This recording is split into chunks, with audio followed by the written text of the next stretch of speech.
Good evening friends. आप कैसे हो? ये जो आपका मार्च का जो है आपका चल रहा है अभी करंट अफेयर्स सारे जो है दर्पण का आपका नेशनल करंट अफेयर्स एक साथ हो जाएगा। उसके बाद इंटरनेशनल और रिपोर्ट और इंडेक्स हम लोग अलग अलग टॉपिक करेंगे। एक बार पुरस्कार कर लेंगे इस तरह से, ठीक है।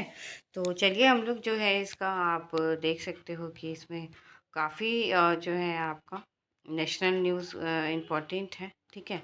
तो सबसे पहले है आपका कि गणतंत्र दिवस में जो है कि राष्ट्रपति के द्वारा संबोधन किया गया और ये जो है कि कैवा है तो 77वां है, 77 नंबर है जो गणतंत्र दिवस हमारा मनाया गया है। इसमें 8वीं अनुसूची में शामिल जितनी भी भारतीय भाषाएं हैं सभी इसमें उपलब्ध हैं, जो इसका ये है और संविधान में जो शामिल है, ठीक है। इसके अलावा बताया गया है कि जो स्टार्टअप्स है उसमें प्रभावशाली सफलता का प्रमुख श्रेय युवा उद्यमियों और महिलाओं को दिया गया है। जो 2047 तक जो हमारा विकसित भारत का लक्ष्य है ना, उसको पूरा करने में इनकी काफ़ी उपलब्धियां रहेंगी। इन्होंने कहा कि देश के 10 करोड़ से अधिक सेल्फ हेल्प ग्रुप से जुड़ी बहनें हैं, विकास की नई परिभाषा वो लिख रही हैं। महिलाएं खेत खलिहान से लेकर अंतरिक्ष तक अपना जो है कि पहचान दे रही हैं। ऑपरेशन सिंदूर के जरिए भी आतंकी ठिकानों पर सटीक प्रहार ये सब किया गया है, ठीक है।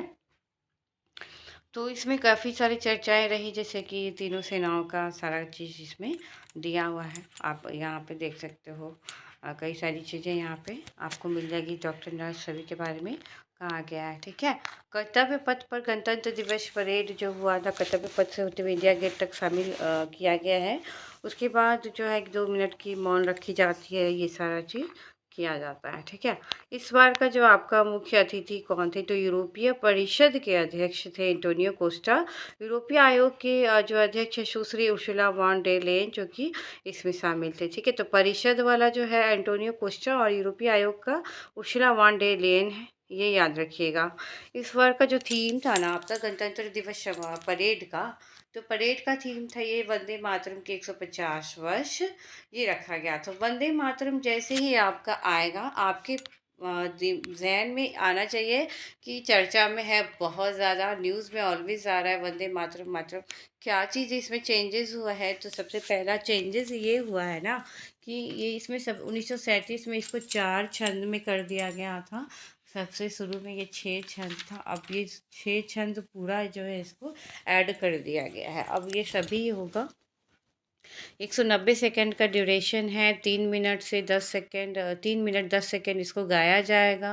राष्ट्रगान से सब पहले राष्ट्रगीत को गाया जाएगा और इसलिए सब कोई जो है कि इसका चर्चा में है। राष्ट्रपति राज्यपाल का जो औपचारिक समारोह होता है, तिरंगा फहराने, परेड, झंडा, नागरिक अलंकरण जो होता है, भारत रत्न वगैरह जो प्रदान किया जाता है, इन सभी जगहों पे है वंदे मातरम को सबसे पहले रखा जाएगा। जैसे कि सरकारी स्कूलों वगैरह में, स्कूल में भी जो है कि अच्छे से सावधान मुद्रा में खड़े होकर सिर्फ सिनेमा है और ये सब में खड़ा होना कोई अनिवार्य नहीं किया गया है, ठीक है।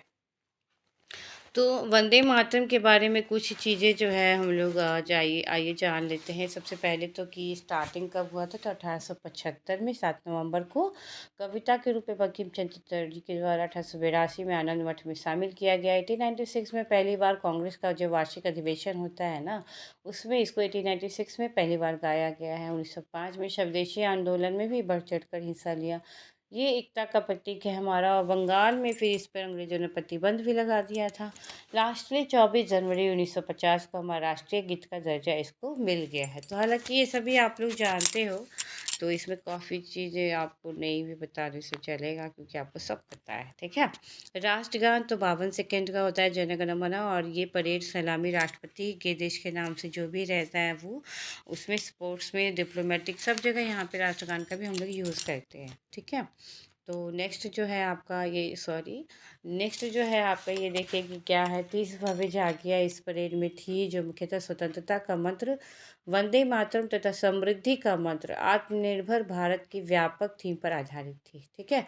स्वतंत्रता का मंत्र वंदे मातरम, समृद्धि का मंत्र आत्मनिर्भर भारत की व्यापक थीम पे ये आधारित थी। 30 झांकियों में जो है ना 30 झांकियों में जो 17 जो राज्य केंद्र शासित प्रदेशों के साथ और 13 झांकियां जो है विभाग मंत्रालय वगैरह से जुड़ी हुई थी।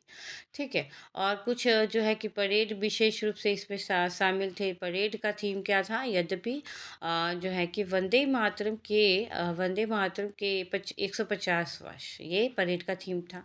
लेकिन प्रमुख आकर्षण अभी भी ऑपरेशन सिंदूर बना हुआ था, और ऑपरेशन सिंदूर में जितने भी रणनीतिक हथियार वगैरह शामिल किए गए थे सबको इसमें शामिल किया गया है। पहली बार युद्ध कौशल के प्रदर्शन के साथ long range anti ship missile LRASHM का भी प्रदर्शन किया गया है। यह मिसाइल 1500 किलोमीटर तक की मारक क्षमता रखती है। ठीक है।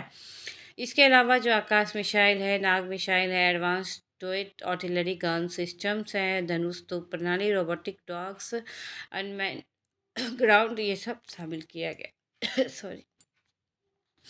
अब आते हैं हम लोग जो झांकियाँ है इसकी। झांकियों में कहीं भी बिहार नहीं है, तुम झांक लो अच्छे से। तो यानी कि बिहार का कोई झांकी नहीं है, ऐसा कैसे हो सकता है? मतलब बिहार कहीं भी नहीं है इतने सारे राज्य और केंद्र शासित प्रदेशों में। क्योंकि बिहार तो जो है कि जात पात और धर्म में अटका पड़ा है, तो चलेगा, कोई बात नहीं। लगे रहिए जहाँ जिसको लगे रहना है। अब आता है आपका सांख्यिकी एवं कार्यक्रम कार्यान्वयन मंत्रालय का एक जो है कि नया लोगो और शुभंकर आ गया है। तो ये जो लोगो और शुभंकर है ना, मैस्कॉट, ये 1 जनवरी को लॉन्च किया गया है। ठीक है। सांख्यिकी एवं कार्यक्रम कार्यान्वयन मंत्रालय का, इसमें सबसे पहले आप देखना कि एक अशोक चक्र बना हुआ है, बीच में आपका रुपए का साइन बना हुआ है, और ये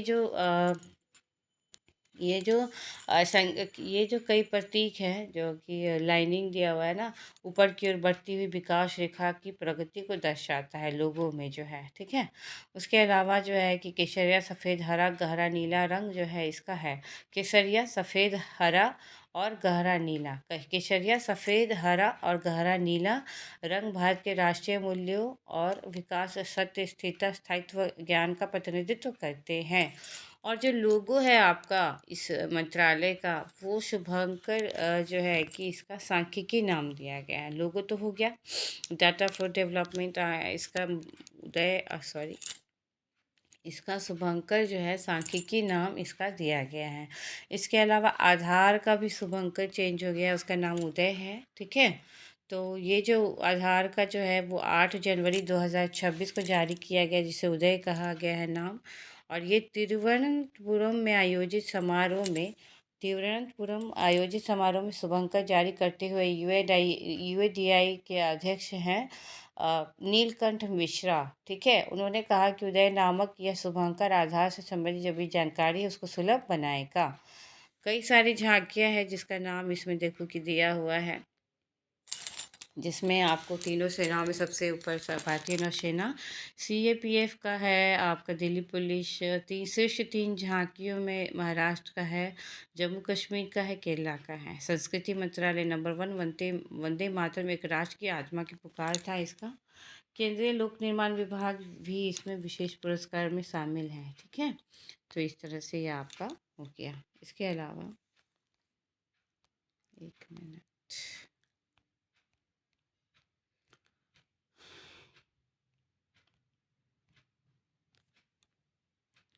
इसमें आपको साफ में भी दिखे। हाँ, ये आपका साफ दिखेगा, इसलिए मैंने इसको फोटो इधर ले लिया था। ठीक है। तो उसके बाद है सागर मैत्री मिशन के 5वें संस्करण के लिए आईएनएस सागर ध्वनि कोच्चि से रवाना। तो जो आईएनएस सागर ध्वनि है आपका, आईएनएस सागर ध्वनि डीआरडीओ की naval physical and oceanographic laboratory NPOL का एक समुद्र विज्ञान अनुसंधान पोत है। भारतीय नौसेना के द्वारा संचालित यह अनुसंधान पोत हिंद महासागर क्षेत्र के देशों जैसे Sri Lanka, Myanmar, Thailand, Malaysia, Singapore, Maldives, Oman के साथ मिलकर काम करेगा। ठीक है।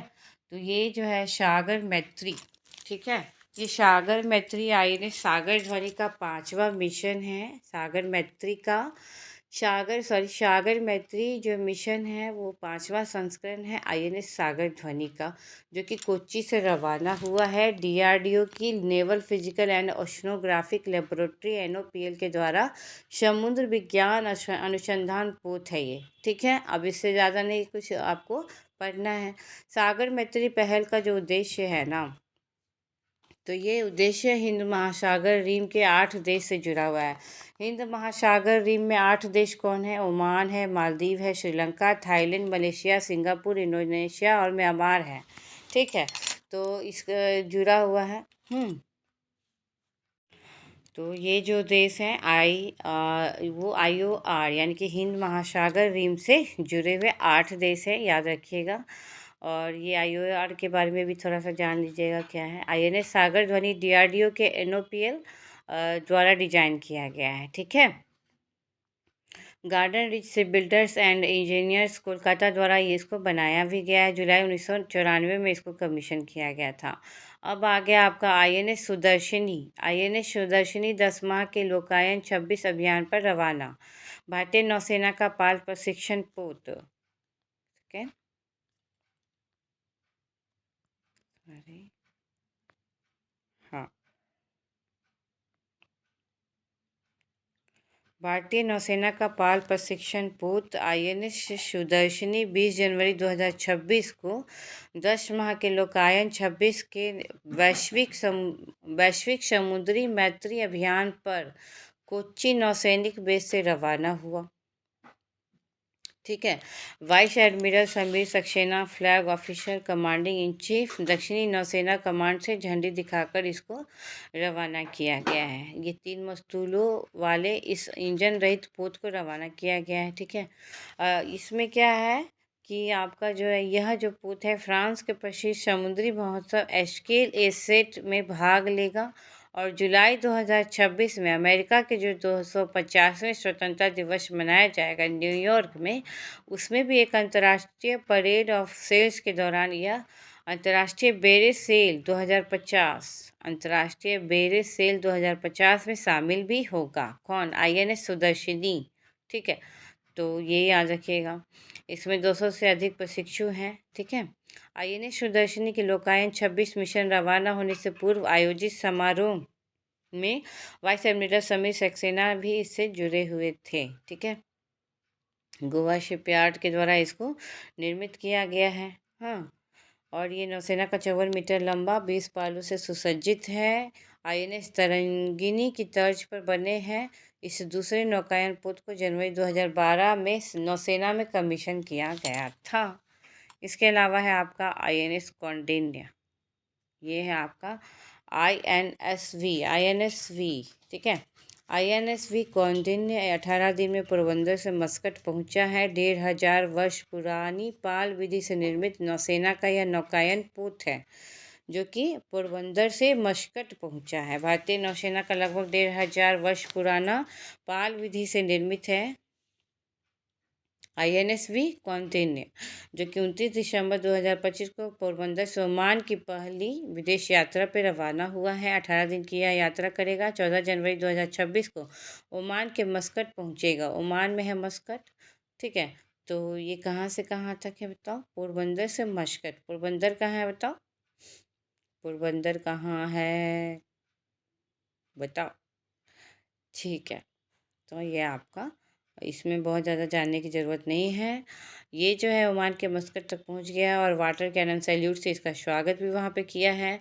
इसके अलावा आप ये चीज़ जान लो कि इस पोत के निर्माण के लिए कौन कौन जिम्मेवार है। तो एक है आपका केंद्र सरकार का संस्कृति मंत्रालय, दूसरा है आपका वो क्या कहते हैं भारतीय नौसेना, और गोवा की एक निजी बोट बिल्डर कंपनी है होडी इनोवेशंस के त्रिपक्षीय समझौता के द्वारा शुरू किया गया। 21 मई 2025 को भारतीय नौसेना में कमीशन किया गया है, ओके। तो काफ़ी कुछ आपका इसमें रिवीजन हो रहा है। चलिए हम लोग पेज नंबर 15 में आते हैं। 15 यही था आपका, जो कि अलग से मैंने फिर लिया उसको, ठीक है। चलिए 15 में आते हैं हम लोग। जो इसरो का वर्ष 2026 का पहला उपग्रह प्रक्षेपण मिशन विफल हो गया है। PSLV C62 के तीसरे चरण में विफलता हासिल हो गया है। PSLV C62, ठीक है। तो ये जो है पहला ही उपग्रह प्रक्षेपण विफल हो गया 2026 का जो है। PSLV C62 रक्षा अनुसंधान विकास संगठन DRDO के पृथ्वी अवलोकन उपग्रह EOS एन अन्वेषक के साथ प्रक्षेपित किए जाने वाले उपग्रहों में DRDO का अन्वेषक के अतिरिक्त घरेलू अंतर्राष्ट्रीय ग्राहकों के 15 अन्य छोटे उपग्रह भी इसमें शामिल थे। और 16 उपग्रह को लेकर PSLV C62 जो है कि गया, और जो कि उड़ान भरा तो था, पर 17 मिनट की उड़ान के बाद ये उपग्रहों को 512 किलोमीटर की ऊंचाई पर सूर्य समकालिक कक्षा में छोड़कर स्थापित किया जाना था, किंतु तीसरे चरण में जो है कि यह भटक गया तो उपग्रह की कक्षा में स्थापित नहीं हो पाया। और ये लगातार ऐसा दूसरा अवसर है जो इस तरह से PSLV को अपना मिशन नहीं मिल पाया है। इसके पहले भी हुआ था ना, ठीक है। तो ये दूसरा अवसर है, इसके पहले भी हुआ था। अब हम लोग आते हैं दूसरे जो टॉपिक है, स्वदेश निर्मित पहला हल्का लड़ाकू विमान तेजस। स्वदेश निर्मित पहला हल्का लड़ाकू विमान तेजस है। और ये जो है कि लाइट कॉम्बैट एयरक्राफ्ट LCA तेजस ने अपनी पहली उड़ान 25 वर्ष 4 जनवरी 2026 को पूरा कर लिया। तेजस का ना जो है कि 25 साल पूरा हो गया है। स्वदेश निर्मित है, ये पहली टेक्नोलॉजी डिमॉन्स्ट्रेटर उड़ान जो है कि 4 जनवरी 2001 को ही ये भरा था। तो 4 जनवरी 2025 को इसका 25 वर्ष हो गया। बेंगलुरु से इसकी पहली उड़ान हुई थी 2001 में। और वायुसेना के विंग कमांडर राजीव कोठियाल ने बेंगलुरु में HAL के हवाई अड्डे से इसकी सफलतापूर्वक उड़ाया था। राजीव के साथ ये उड़ा था 2001 में ही। और ये हल्का लड़ाकू विमान डिजाइनिंग किया गया है आत्मनिर्भर भारत की दिशा में, ठीक है। 2003 में फिर प्रधानमंत्री अटल बिहारी वाजपेयी ने भी इसके आधिकारिक रूप से इसको तेजस नाम दिया था। तेजस नाम क्यों दिया था? अटल बिहारी वाजपेयी जी ने 2003 में दिया था। इस बार इसका 25वीं वर्षगांठ भी मनाया गया है। और इसमें कुछ भी नहीं है, 4 से 5 जनवरी 2026 को, ठीक है। चलो, अब हम लोग तीसरे नंबर जो टॉपिक है उसमें आते हैं हम लोग। इसमें कहा गया है कि भारतीय तटरक्षक बल को मिला पहला स्वदेशी प्रदूषण नियंत्रण पोत समुद्र प्रताप। ये पहला स्वदेशी प्रदूषण नियंत्रण पोत है। स्वदेशी प्रदूषण नियंत्रण पोत समुद्र प्रताप है। हंसो मत तटरक्षक बल में सबसे बड़ा पोत है ये, ठीक है। समुद्र प्रताप के नाम से बहुत जल्दी हंसी आती है, ठीक है। तो इस तरह का 2 प्रदूषण नियंत्रण पोत थाना। दूसरा है आपका समुद्र प्रचेत, जो कि आपका अंडरलाइन किया हुआ है। देखो, ये Goa shipyard limited company, Goa shipyard limited के द्वारा निर्मित हुआ था। 2 प्रदूषण नियंत्रण पोत। पहला स्वदेशी प्रदूषण नियंत्रण पोत आपका समुद्र प्रताप 5 जनवरी 2026 को तटरक्षक बल में शामिल किया गया है। इसके पहले जो है कि समुद्र प्रचेत जो है अभी शीघ्र ही इसका शुरू करेगा, ठीक है। समुद्र प्रताप जो है ना आपका अब तक का सबसे बड़ा पोत है। ये 114.5 मीटर लंबा है और 4170 टन विस्थापन क्षमता वाला है, ठीक है। तो इस तरह से ये 60% स्वदेशी भी है। अभी आपका वो क्या कहते हैं, समुद्र प्रचेत जो है उसका आपूर्ति भी शीघ्र किया जाएगा, ठीक है। और उसके अलावा स्लीपर जो आपका वंदे भारत स्लीपर है, कामाख्या से असम का गुवाहाटी से आगरा के बीच शुरू किया जाएगा। और वंदे भारत एक्सप्रेस का 2019 में दिल्ली से वाराणसी पहला था, ठीक है। और इसका पहला असम का कामाख्या, गुवाहाटी से पश्चिम बंगाल का हावड़ा स्टेशन के बीच 17 जनवरी 2026 को स्टार्ट किया गया है। काफ़ी कुछ है इसमें, बट पढ़ने की आवश्यकता नहीं है। मैं टू दी पॉइंट बता रही हूँ। आपका टाइम बहुत इंपॉर्टेंट है और मेरा भी, ओके। WMO यानी कि विश्व मौसम भारतीय मौसम विज्ञान विभाग का है, नॉट विश्व। ये जो है इंडिया मेट्रोलॉजिकल डिपार्टमेंट के 1 जनवरी 2026 को जारी किया गया है। इसमें कहा गया है कि 91 से 2020 के दीर्घकालिक औसत की तुलना में 0.28 3 डिग्री सेल्सियस अधिक रहा है आपका तापमान, जो औसतन तापमान भारत की है, सतह की हवा का जो औसत तापमान है 2.28 डिग्री सेंटीग्रेड अधिक रहा है। इस दृष्टि से भारत के लिए 2025 जो है वो 1901 जब से आंकड़े उपलब्ध है के पश्चात अब तक का 8वां सर्वाधिक गर्म वर्ष रहा है। विश्व मौसम संगठन की अंतिम रिपोर्ट 2025 को विश्व के लिए तीसरा सबसे गर्म वर्ष, विश्व का तो ये तीसरा सबसे गर्म वर्ष है। और जो है कि भारत का अगर देखा जाएंगे तो ये मतलब 8वीं बार ऐसा हुआ है जो सबसे गर्म वर्ष रहा है। ठीक है, 1 जनवरी 2026 को ये रिपोर्ट आया है। और ये कौन कौन से वर्ष में ये देखिए कि आप गर्म रहा, 2024 का देखिए 0.65 डिग्री। ठीक है, तो ये आपका जो मेंस राइटिंग में भी ये सारा डाटा जलवायु परिवर्तन में आपका काम आ सकता है, आप वहाँ पे भी इसको ऐड कर सकते हो। इसके अलावा हम लोग अटल पेंशन योजना 2030-31 तक बढ़ाई गई है। इसमें क्या है ना कि संगठित क्षेत्र के कम आयु वाले कामगारों और अन्य नागरिकों को 60 वर्ष की उम्र के बाद सुनिश्चित पेंशन उपलब्ध कराने की बात की गई है।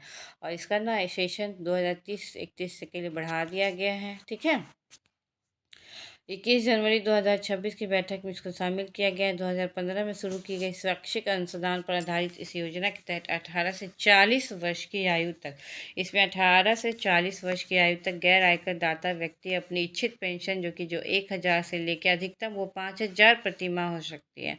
1000 से आप 5000 प्रति माह तक जो है कि आपका इच्छित पेंशन होगा। 18 से 40 वर्ष तक आपका आयु है। और यही सारी चीज़ें पूछती हैं। जो 3 स्टेटमेंट आपका दिया जाएगा उसमें आपका ये 60 वर्ष की बात होगी। दूसरा में आपका जो है कि डेट भी हो सकता है 15 में। और 18 से 40 वर्ष आपको पता होना चाहिए। और जो है कि आपका जो है किसी व्यक्ति का इच्छित पेंशन जो है 1000 से 5000 प्रति माह। ठीक है, चलिए इसके अलावा हम लोग ज़्यादा नहीं है, थोड़ा बहुत और है। ये आपका बिहार सरस मेला ग्रामीण विकास विभाग के द्वारा चालू हुआ 12 दिसंबर 2025 को बिहार सरस मेला की स्थापना हुई थी। हाँ, शुरू हुआ था। और ये जो है 4 जनवरी 2026 तक चला। पटना के गांधी मैदान में स्वयं सहायता समूह, महिलाओं वगैरह, कारीगर, हस्तशिल्प, ये सब का रहा। इसकी जो थीम देखिए, हुनरमंद हाथों से सजता बिहार, हुनरमंद हाथों से सजता बिहार।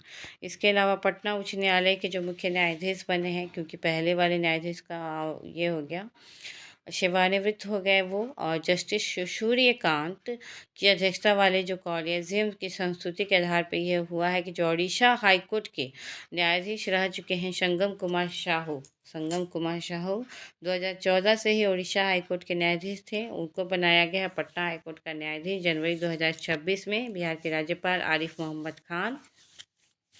ठीक है, और जो है कि इसके पहले पटना अक्टूबर 2025 में तत्कालीन मुख्य न्यायाधीश थे जस्टिस पवन कुमार भीमप्पा बाजंत्री की सेवानिवृत्ति के बाद जस्टिस सुधीर सिंह कार्यवाहक के रूप में मुख्य न्यायाधीश के रूप में सेवा दे रहे थे अक्टूबर 2025 में। ठीक है, तो इसके पहले थे वो पवन कुमार भीमप्पा कार्यवाहक थे, सुधीर सिंह कार्यवाहक थे। और अभी आपके आ गए हैं संगम कुमार साहू। इसी तरीके से देखिएगा कि झारखंड का भी चेंज हुआ है जी। आपको जेपीएससी देना है ना 8 मार्च को। महेश शरद चंद्र सोनक झारखंड उच्च न्यायालय में मुख्य न्यायाधीश थे। और ये जो है जो बने हैं महेश शरद चंद्र जो है ना, इसके पहले बम्बई हाई कोर्ट में न्यायाधीश रह चुके हैं। ठीक है, और वहाँ के राज्यपाल हैं झारखंड के संतोष कुमार गंगवार, जो 9 जनवरी को रांची में लोक भवन स्थित बिरसा मंडप में आयोजित समारोह में मुख्य न्यायाधीश पद की उनको शपथ दिलाए हैं। इस पद पर तरलोक सिंह चौहान थे जो सेवानिवृत्त हो गए हैं। और ये जो है महेश शरद चंद्र ये 18वें मुख्य न्यायाधीश हैं। ठीक है, तो बहुत ही इम्पोर्टेंट है आपका, भूलना मत। काफ़ी इम्पोर्टेंट आपका ये रहा सेशन। तो हम लोग क्या करते हैं ना कि इसी तरीके से नेशनल वाला पहले ख़त्म कर देते हैं। तो मार्च, फरवरी और जनवरी पीछे से चल रहे हैं, तो ये ख़त्म हो गया आपका। ठीक है, अब हम लोग क्या करते हैं कि चालू करते हैं अब दिसंबर वाला करेंगे, फिर इस तरह से नवंबर करेंगे और इसी तरीके से आपका चलेगा। Thank you friends.